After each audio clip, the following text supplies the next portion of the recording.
1월 21일 법률방송 로투데이 시작하겠습니다.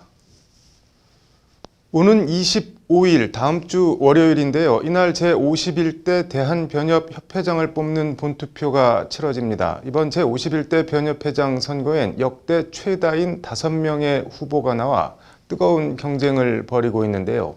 관련해서 법률방송은 국내 다양한 법조 단체장들이 차기 변협회장에 바라는 점을 담은 차기 변협회장에 바란다 코너를 준비했습니다.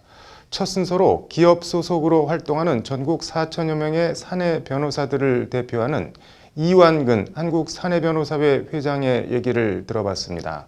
왕성민 기자입니다. 서울 삼성동 사무실에서 만난 이완근 한국사내변호사 회장은 사내변호사의 독특한 업무 특성과 위상을 이해해야 한다는 말로 인터뷰를 시작했습니다.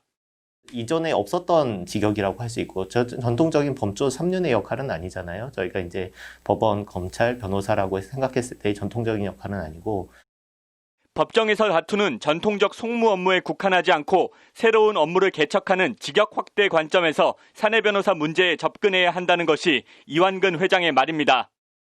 강론에서 이완근 회장은 기업 비밀을 다루는 사내변호사의 특성상 무엇보다 사내변호사의 비밀 유지권 보호가 중요한데 현실은 그렇지 못하다고 지적합니다. 국세청이라든지 아니면 공정거래위원회의 임의조사 절차 같은 경우에는 그 조사에서 요구할 수 있는 자료의 범위라든지 한계라든지 이런 부분이 명확하지 않은 부분이 있어서 사실상 임의 제출의 형식으로 강제 수사로도 가져갈 수 없는 많은 자료들이 유출되고 있습니다. 이에 이완근 회장은 사내변호사의 비밀 유지권에 대한 제도적 보호 방안 마련을 차기 변협회장과 집행부의 최우선 과제로 꼽습니다. 이 부분은 그 사내 변호사들의 업무가 자리 잡기 위해서는 굉장히 선결적으로 해결돼야 되는 부분이어서 이런 조사 절차에서의 자료에 관한 자료 수집에 관한 룰셋을 확립하는 방안에 대한 구체적인 접근이 있었으면 좋겠다. 사내변호사 비밀 유지권 보호와 함께 이완근 회장은 사내변호사들의 준법 감시 활동, 이른바 컴플라이언스 업무 활성화가 업계 화두가 됐다고 말합니다. 결국은 회사에서는 미래 사업을 수행하는 데 있어서 회사의 법률적인 리스크를 선제적으로 차단하는 부분이 점점 더 중요해지고 있고 앞으로 이쪽으로 점점 더 많은 변호사들의 시장이 열릴 걸로 지금 보고 있거든요. 그래서 구체적으로 이완근 회장은 변협 차원의 공식적인 컴플라이언스 업무 인증 제도 도입을 제안했습니다. 이완근 회장은 또 인사 발령이나 전직 등 일반 변호사에 비해 이동이 잦은 사내 변호사의 특성을 고려해 지방 변호사회의 변호사 등록 심사 완화가 필요하다고 말합니다. 사내 변호사들은 업무의 특성상 이런 경우가 많이 있어요. 심지어 한 회사 내에 있으면서도 계열사가 변경돼서 발령내면은 서울 본사에 있다가 뭐 울산에 있는 공장으로 가서 이런 식으로 됐었을 때 이 겸직 허가 신청하면서 이렇게 변호사 등록지 바꾸는 절차가 너무 번거롭습니다. 그래서 심사 간소화가 단순히 변호사 등록을 한 해 만에 하는 정도의 문제가 아니라 변협과의 유대와 소속감 강화를 위해서라도 꼭 필요하다는 것이 이완근 회장의 말입니다. 그렇게 된다 그러면은 결국은 이제 사내 변호사들이 이제 제도권 밖으로 이제 나가게 되는 건데 이거는 아까 말씀드린 것처럼 사내 변호사의 새로운 역할이 변호사의 직역을 확대한다는 거하고는 반대 방향으로 가는 거고. 관련해서 이완근 회장은 직장인인 사내 변호사 신분을 감안해 변협 산하 각종 위원회 개최 시간을 퇴근 시간 이후로 조정하는 등 사내 변호사들이 회무에 적극 참여할 수 있게 해달라고 요청했습니다. 이런 변화와 개선이 궁극적으로는 새로운 아이디어와 시장 개척, 변호사 시장 전체의 직역 확대로 이어진다고 이완근 회장은 직역 확대를 여러 차례 강조했습니다. 회무의 일정이라는 게 사실은 주간에 돌아가는 경우가 굉장히 많아요. 그러니까 뭐 무슨 각종 이사회라든지 아니면 뭐 특별위원회라든지 사내 변호사들이 참여하고 목소리를 낼 수 있게 도와주시는 게 그런 직역 확대에 큰 도움이 된다. 이완근 회장은 그러면서 차기 변협회장의 덕목으로 무엇보다 소통하려는 자세가 중요하다고 강조합니다. 사내 변호사 영역이 워낙 독특한 영역이다 보니까 사내 변호사를 해보시지 않으신 분들은 사실 여기서 무슨 고민을 하고 있는지, 어떤 애로사항이 있는지, 어떤 부분을 풀어야 되는지를 아시기가 굉장히 어려울 거라고 생각을 해요. 이런 부분들에 대해서 좀 더 적극적으로 알아가고 이완근 회장은 5후보 모두 사내 변호사들을 위한 맞춤형 공약을 내세우고 있는데 새 규합이나 선거를 위한 공약이 아닌 진정으로 약속을 실천하는 변협회장이 되어달라는 부탁과 당부의 말로 인터뷰를 마쳤습니다. 형식적으로 그냥 선거를 위한 대책으로 흘러가기보다는 실질적으로 전체 변호사 직역 확대를 위해서 어떤 방향으로 정책이 수립되고 집행됐을 때 진정하게 효력이 발휘될 수 있을 것인가, 이런 부분들에 대해서 깊은 고민을 해주시면. 법률방송 왕성민입니다.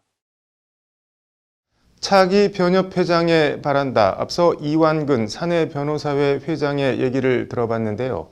이어서 윤석희 여성 변호사회 회장의 얘기를 들어보겠습니다. 키워드는 일과 가정 양립 그리고 유리천장 깨기입니다. 9천여 여성 변호사들의 수장인 윤석희 한국 여성 변호사회 회장은 격세지감을 느낀다는 말로 인터뷰를 시작했습니다. 전체 통계를 살펴보니까 1985년까지 여성 변호사가 단 3명밖에 없었습니다. 그 이후에 이제 제가 개업을 했던 1994년도에 여성 변호사가 39명. 그 당시에 전체 변호사가 한 4,000명 정도 됐었는데 39명이면은 1%가 안 되는 것이잖아요. 지금은 전체 변호사의 3분의 1가량이 여성 변호사이지만 아직 갈 길이 멀다고 윤석희 회장은 말합니다. 당장 국내 20대 로펌 경영에 참여하는 여성 변호사가 5%밖에 되지 않는 것이 단적인 예라는 겁니다. 비율로 보면은 상당히 이제 많은 숫자의 여성 변호사님들이 대형 로펌에 계시는데 그분들이 이제 그 파트너로 근무하시는 비율을 보면 12% 정도밖에 되지를 않고, 그리고 더군다나 경영에 참여하시는 분들은 5%가 되질 않습니다. 꼭 대형 로펌이 아니더라도 여성 변호사들이 경력 단절 없이 커리어를 이어가려면 무엇보다 양육 문제 해결이 가장 시급한 과제라는 것이 윤석희 회장의 진단입니다. 실제 법정에 젖먹이 아기를 둘러엎고 변론을 나간 여성 변호사가 있는 게 엄연한 현실입니다. 여성 변호사들이 가장 힘들어하는 것이 육아 부분입니다. 이제 그런 부분에서 변협에서도 여성 변호사를 지원할 때 그런 아이에 대한 긴급 돌봄이라든가 바름이 어린이집이라든가 민간과 공유를 해서 대형 로펌 주변이라든가 또 서초동 인근이라든가 이렇게 해서 좀 더 확대하는 정책이 필요합니다. 윤석희 회장은 그러면서 여성 변호사들이 유리천장을 깨는데 변협이 적극적인 역할을 해줄 것을 주문합니다.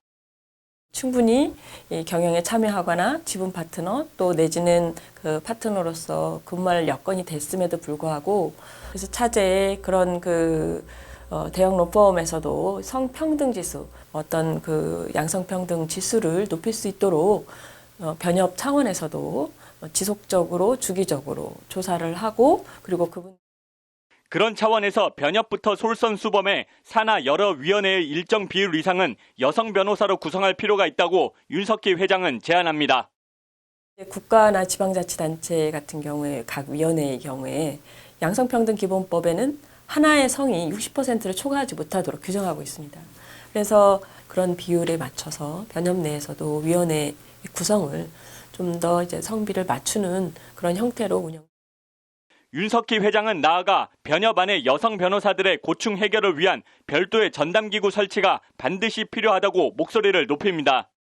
여성 변호사에 대한 고충을 처리할 수 있는 전담기구를 설치할 것을 제안드리고 싶어요.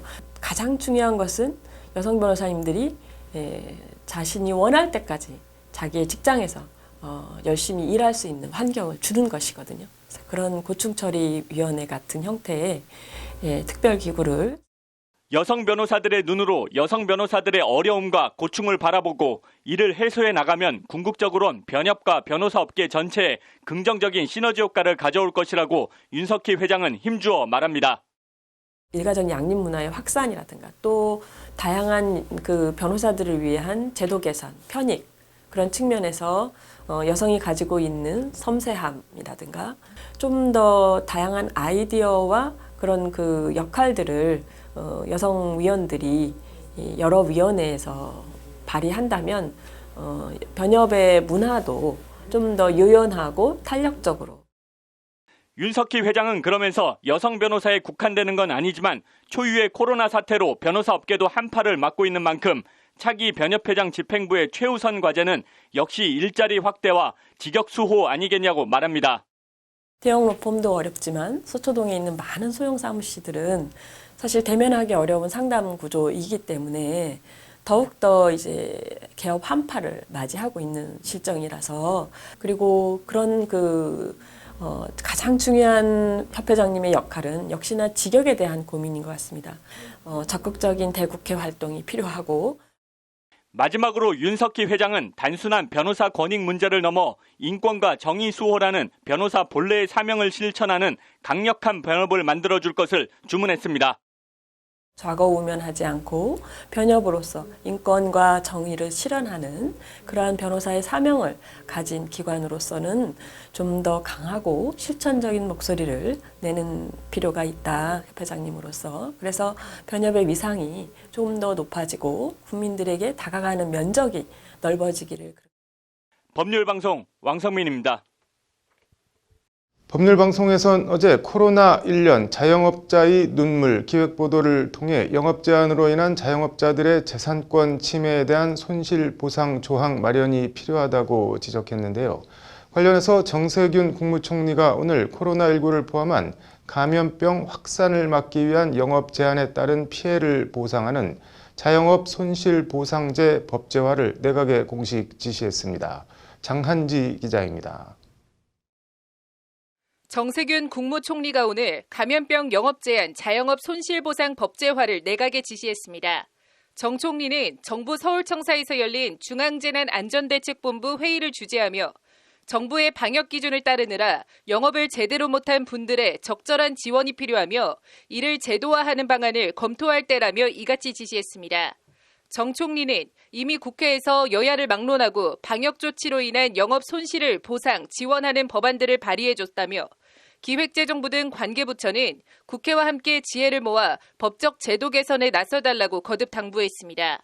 정 총리는 1년 넘게 코로나19가 계속돼 한계에 다다른 자영업자 소상공인들의 심정을 잘 알고 있다며 4차례 추경과 맞춤형 피해 지원도 아픔을 온전히 치유해드리기엔 부족함이 많다고 영업 제한 자영업 손실보상 법제화 필요성을 설명했습니다. 정 총리는 그러면서 정부가 방역을 위해 수시로 영업을 금지 제한하면서 자영업자와 소상공인의 희생을 계속해서 강요할 수는 없다는 지적에도 공감한다고 밝혔습니다. 관련해서 호프집 업주 등 자영업자들은 정부의 자의적인 영업 제한 조치로 재산권과 평등권 등 헌법적 권리를 침해당했다며 헌법재판소에 헌법소원을 제기해 놓은 상태입니다. 청구인들은 현행법엔 영업 제한에 따른 보상 규정이 전혀 없다며 이른 입법 부작위에 따른 입법 미비로 정부와 국회가 보상 근거 조항을 조속히 만들어줄 것을 요구하고 있습니다. 법률방송 장하지입니다. 네, 일상생활에서 맞닥뜨릴 수 있는 다양한 법적 분쟁 상황에 대해 법제처 생활법령정보와 함께 해법을 알아보는 알쏭달쏭 솔로몬의 판결. 오늘은 로또 복권 당첨 얘기해보겠습니다. 신 기자, 일단 어떤 상황인지부터 좀 볼까요? 네, 이게 선후배 사이로 평소 부부끼리 왕래도 잦고 굉장히 친한 네. 두 부부가 있었다고 하는데요. 네. 이제 하루는 같이 만나서 놀다가 네. 이제 심심풀이로 뭐 복권이나 사서 맞춰볼까 얘기가 네. 나온 겁니다. 네. 그래서 이제 선배인 김모 씨가 4,000원을 줬고 네. 이 후배인 이모 씨가 이 복권방에 가서 그 4,000원을 들고 네. 한 장에 이제 1,000원짜리 즉석 복권 4장을 구매해서 네. 4명이 한 장씩 나눠 가졌다고 합니다. 뭐 그중에 당첨된 복권이 나온 모양이네요. 네, 그렇습니다. 이제 후배 이 씨가 네. 맞춰본 복권이 이제 1억 원에 당첨이 된 건데요. 네. 근데 문제는 이제 돈을 김 씨가 찾아오면서 발생하게 됩니다. 이게 뭐 반반씩 안 나눠서 분란이 벌어진 건가요? 네, 이제 선배 김 씨가 네. 1억 당첨금 가운데 네. 9,900만 원은 자신이 갖고 네. 100만 원만 후배 이 씨한테 준 건데요. 네. 복권을 사라고 돈을 낸 사람은 본인이고 네. 이제 후배 이 씨는 복권을 구매한 뒤 자신을 대신해서 복권을 맞춰본 것뿐이니 네. 복권은 이제 본인의 것이며 당첨금도 이제 내 거다라는 네. 게 이제 김 씨 입장인 겁니다. 네. 그래서 한마디로 이제 100만 원은 사실 이 씨한테 자기가 안 줘도 네. 되는데 그냥 수고비조로 이 씨한테 준 것이고 복권과 복권 당첨금의 소유권은 모두 자신에게 있다는 게 김 씨의 주장이었습니다. 뭐 이 씨 입장에서는 좀 많이 억울할 것 같네요. 네, 이제 이 씨는 단순히 뭐 김 씨 대신 김 네. 씨의 복권을 맞춰본 게 아니라 네. 이제 본인이 사온 이 4장의 복권을 선배 김 씨가 사실상 자신에게 준 것이다. 네. 따라서 당첨된 복권은 내 복권으로 봐야 되기 때문에 네. 이제 당첨금은 내 것이라고 강하게 반박을 했는데요. 네. 이제 1억 전부는 아니더라도 네. 최소 절반인 5천만 원은 줘야 되는 거 아니냐라는 게 이제 이 씨의 주장이었습니다.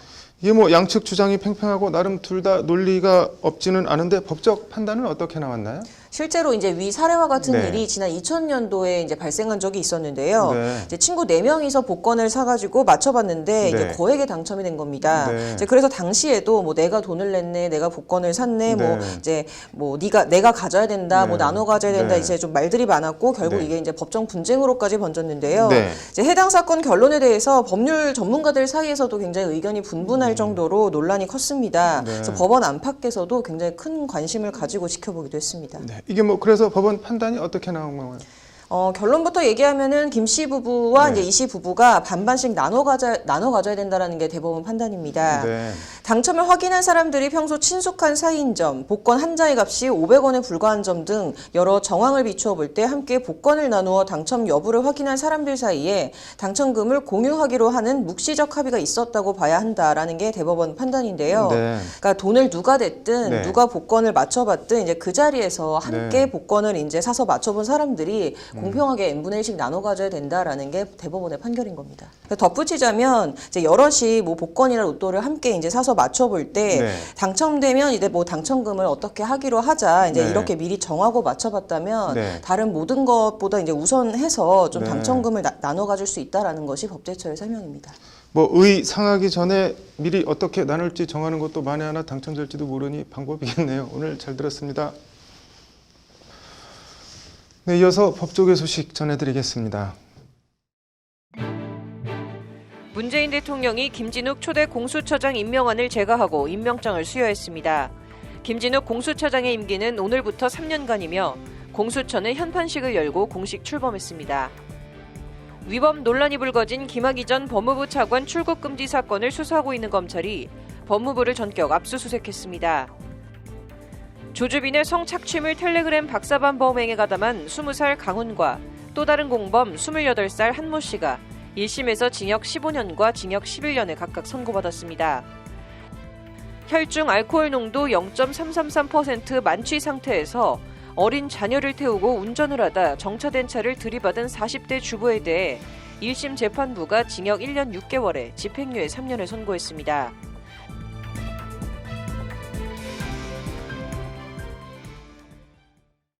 (1월 21일) 법률방송 로투데이 마치겠습니다. 시청해 주셔서 감사합니다.